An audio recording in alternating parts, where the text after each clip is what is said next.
Partindo para a segunda fase do ciclo SDCA, nós caímos na fase do DO, da execução.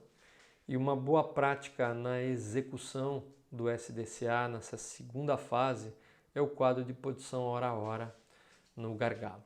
Então aqui eu dou um exemplo específico, onde é muito comum nós encontrarmos esse quadro. Eu trabalhei muito na aplicação desse quadro, onde você tem aqui as horas, você tem a meta hora a hora, você tem um campo que o primeiro turno pode anotar, você tem um campo no segundo turno, o terceiro turno e as ocorrências que podem prejudicar o atingimento da meta.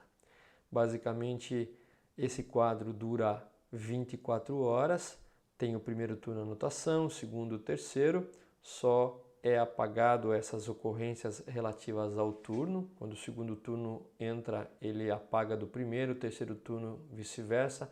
Quando o primeiro turno entra no outro dia, ele só apaga o do dia anterior dele, mantém o segundo e o terceiro turno.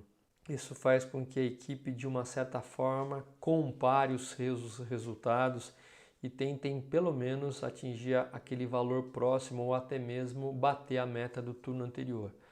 Isso sendo feito de uma forma saudável, não tem nenhum problema, com bastante integridade, não tem nenhum problema essa competição saudável entre turnos. É muito comum as pessoas usarem hoje, mas lá na minha época, quando eu fui supervisor, perto da década de 90, finalzinho da década de 80, nós não tínhamos o quadro de produção hora a hora.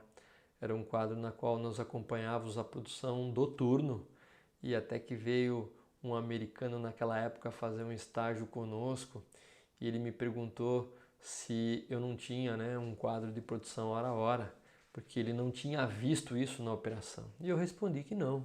E ele me falou: você precisa ter um quadro de produção hora a hora, porque quando você acompanha a produção uma vez por turno, se você tiver algum problema e não conseguiu atingir a meta do turno, você já perdeu 8 horas.